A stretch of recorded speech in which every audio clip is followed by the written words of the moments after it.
Bem-vindos a mais um vídeo. Hoje eu vou responder a uma pergunta que, curiosamente, aparece muito por aqui, tanto no meu canal quanto no meu perfil do Instagram, que é por que estudar a Rússia? Por que você gosta tanto de estudar a Rússia? De onde surgiu esse interesse? E às vezes tem alguns comentários até mais grosseiros e desnecessários, do tipo, por que você não estuda tanto o Brasil, então? Por que você não vai estudar outra coisa? Enfim. E esse gancho eu puxei por conta, então, da nossa leitura conjunta de Arquipélago Gulag, do Alexander Solzhenitsyn. Nós vamos fazer no Clube Apps. Vocês estão todos convidados já para fazer essa leitura. E aí, por conta dessa leitura, eu novamente mergulhei nos estudos sobre a Rússia, especialmente a Rússia soviética, para fazer os nossos materiais de apoio, né? Para fazer, então, esse estudo mais aprofundado, para fazer na leitura conjunta. Claro que eu sempre vou trazer mais materiais do que aqueles que nós já estamos tendo contato no próprio clube. E por conta disso, então, me surgiu a ideia de finalmente responder essa pergunta, porque ela é uma pergunta que de fato aparece aqui com uma frequência meio estranha. E além da resposta óbvia, que é cada um tem a maior liberdade do mundo para estudar o que bem quiser, porque ninguém é obrigado a estudar nada além daquilo que foi estudado na escola e para a profissão, etc. Quando você faz um estudo por conta própria, para o seu conhecimento, se você quiser passar a vida inteira estudando sobre aborígenes da Austrália, vai fundo, entendeu? É o seu interesse.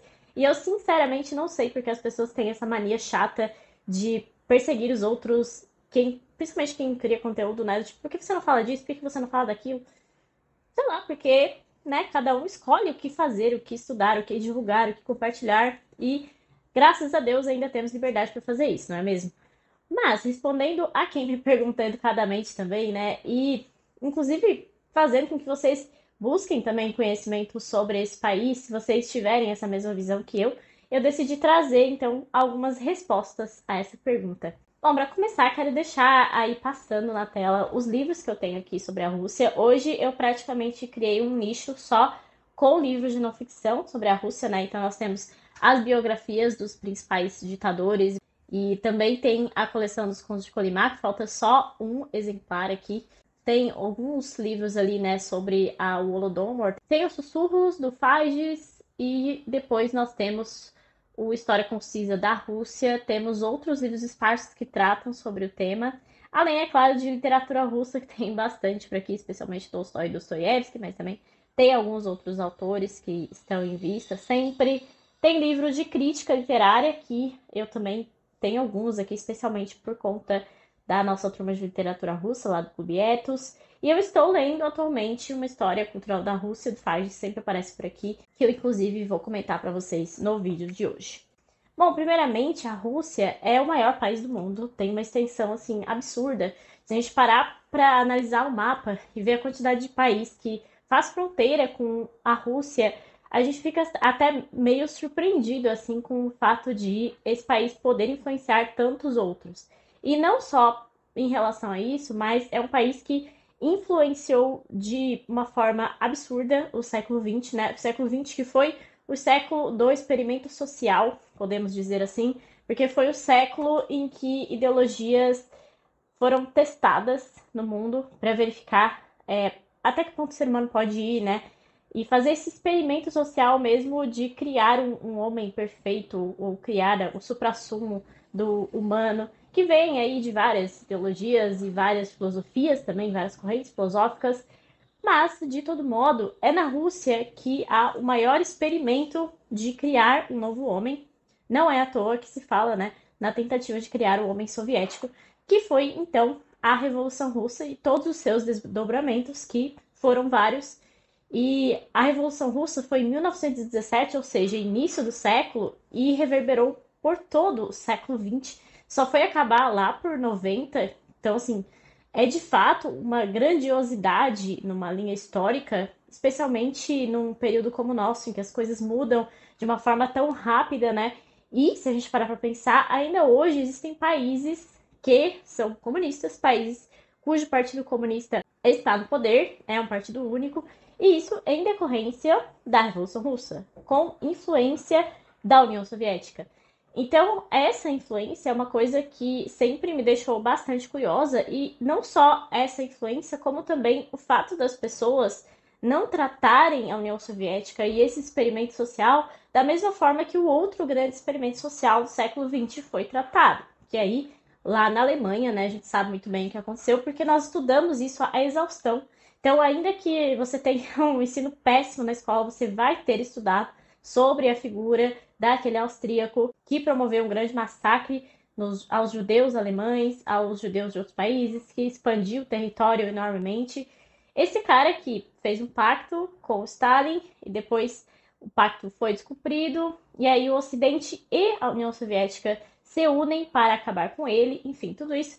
Ainda que, como eu disse, a gente tenha uma educação razoável ou ruim, a gente sabe um pouco sobre isso, mas a gente sabe pouco sobre a União Soviética. Isso quem fala também é a Annie Applebaum, no livro Gulag History, que eu estou lendo no Kindle, por enquanto que a minha edição física ainda não chegou, mas felizmente o Gilvan mandou para cá como uma forma de complementar a leitura aqui do Arquipélago Gulag. Eu não sei se vou conseguir ler inteiro ainda, mas eu estou consultando bastante e ela fala sobre isso, sobre essa curiosidade que ela também sentia quando ela foi fazer esses estudos, porque especialmente na academia, né? Ela era uma estudiosa de história da Rússia mesmo, numa universidade americana, especialmente na academia, ela observava isso. Como falar de uma coisa era muito fácil e falar de outra era muito difícil. Como era difícil conseguir documentos, saber o que de fato tinha acontecido lá. E aí, nesse contexto, o Solzhenitsyn, que vai publicar esse livro lá na década de 70, foi 72, 73, a primeira publicação lá em Paris, ele não tinha contato com documentos praticamente. Ele só tinha cartas de pessoas que mandavam para ele para narrar o que aconteceu na história de cada um. Então, essa dificuldade de trazer essas situações à tona também é um dos motivos que influencia assim essa redução da União Soviética na história. Então, o fato de ter, de fato, aberto um arquivo, né, para o Ocidente estudar também apenas no final do século XX, e o fato de até hoje ser uma autocracia é um problema nesse sentido, né?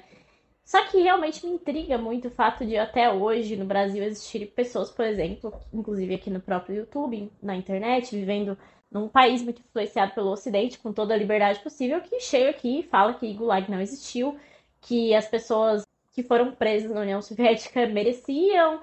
Enfim, isso é uma coisa que é completamente impensável em relação a outra ideologia que comentamos, que tentou acabar com os judeus, né? A ponto de ter virado crime, a ponto de qualquer coisa que possa ter alguma alusão já ser massacrada. E eu não estou de maneira nenhuma dizendo que isso é errado, na verdade, o que me intriga é o fato de a foice e o martelo ser algo completamente normal, algo completamente plausível e que não traz nenhum desgosto, nenhuma reação absurda, da mesma forma que qualquer símbolo que seja associado ao outro regime. Um outro regime que matou muito menos, inclusive. E aí essa coisa, né, de ter uma justificativa ideológica, e isso tá até no livro O Diabo na História, eu vou deixar a capa aqui, que é da Vida Editorial, sobre a capacidade que o socialismo teve de criar uma ideologia bastante explicativa para tudo aquilo que estava acontecendo.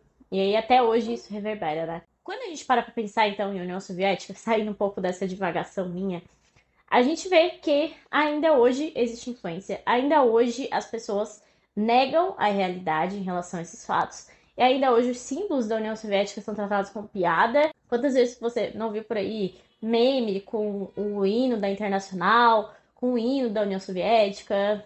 Enfim, não é tratado com a mesma seriedade, entende? E, novamente, eu digo que isso não é um problema tratar isso com piada, com meme, enfim, também faço isso. O grande ponto é que se você faz com uma coisa, existe uma reação. Se você faz com a União Soviética, a reação é de indiferença. E isso sempre me intrigou.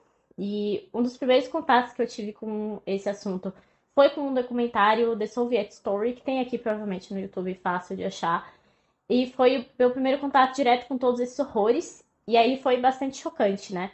Então, por conta disso, eu li outras coisas, comecei a ter contato com mais literatura em relação a esse assunto e foi me despertando cada vez mais interesse e cada vez mais vontade de falar sobre o assunto e de espalhar para as pessoas, do tipo, você tem certeza que você quer defender que não aconteceu nada? Mesmo com todos esses relatos, você realmente acha que o Solzhenitsyn, que nessa edição condensada de quase 700 páginas, inventou tudo que está aqui, ou o Shalamov, que tem 6 volumes falando sobre relatos fictícios, ele mistura ali algumas coisas fictícias e não fictícias, justamente para mostrar tudo aquilo que ele viu. Aquilo lá tudo saiu da cabeça dele, e eu não acho que isso seja plausível, especialmente porque a própria Rússia hoje em dia divulga os documentos, né, sobre essas situações. E além de tudo isso, além da União Soviética em si, a gente tem um país que viveu por muito tempo com um império, né, de uma dinastia que durou aí 300 anos, que foi a dinastia Romanov, e tem uma peculiaridade cultural muito forte, tanto que a literatura russa é bastante proeminente, ela é muito diferente. Quando você tem contato com a literatura russa, você vê que aquilo é muito diferente do que nós temos contato em relação a outras literaturas. Existe uma profundeza maior, eu não sei explicar em palavras, mas é de fato algo mais profundo, algo mais complicado, que parece ir mais fundo no ser humano. E aí, só de pensar no fato de termos tantas obras incríveis na literatura russa, especialmente concentradas num período de maior sofrimento, maior rebuliço na história da Rússia, que é o século XIX, é o pré-revolução, isso já é bastante intrigante também e dá vontade de ter contato com o que aconteceu nesse país. Quando você vê histórias escritas por Dostoiévski, por Tolstói, por Turgenev, por Chekhov, enfim, esses vários autores incríveis que têm cada um suas peculiaridades, você tem vontade de saber de onde vêm aqueles pensamentos, porque eles são muito diferentes dos nossos. Então já tem mais outro elemento histórico, né? A partir do momento que eu gosto muito de literatura e eu tenho esse contato com a literatura russa, dá vontade de estudar mais sobre isso. Tanto é que nesse ano nós estamos lendo, né, uma história cultural da Rússia, do Fages, e esse livro aqui tem uma quantidade absurda de material e de informações. Então, está sendo muito enriquecedor ter esse tipo de contato. Eu já mostrei esse livro aqui várias vezes nos vídeos, porque de fato eu estou usando bastante ele, tanto pela leitura que nós estamos fazendo na nossa turma de literatura russa, como também para estudo mesmo. É bem interessante fazer esse estudo. E outro livro que eu gosto muito e que traz essa temática é o História Concisa da Revolução Russa, do Richard Pipes. Infelizmente, no Brasil, a gente tem essa edição aqui que ela é de bolso, né? Bem pequenininha. O meu já tá completamente riscado. Mas eu pedi a edição americana, que é ilustrada e tal, para ter uma profundidade maior também. Então, esses livros que eu tenho há um tempo aqui na estante, ou que eu adquiro com o tempo, me trazem maior vontade de continuar estudando o assunto. E sobre aquilo de, nossa, mas por que você não estuda o Brasil? Assim, como eu disse, é um país que nos traz influência até hoje, influencia partidos políticos, influencia figuras políticas importantes, proeminentes no Brasil, influencia o processo judiciário no Brasil.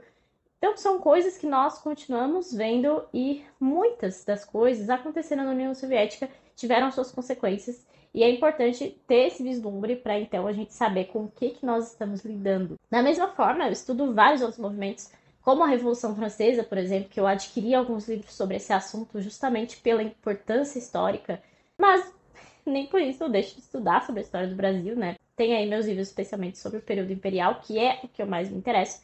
Mas, enfim, é essa grande influência, especialmente na política, que é um assunto que eu gosto de estudar, que faz com que eu busque sempre essa literatura e estudar mais sobre esse país, que é bastante intrigante. Então é isso, queria reforçar de fato aqui esse convite para a leitura de Arquipélago Gulag, que é um livro essencial, importante, impactante.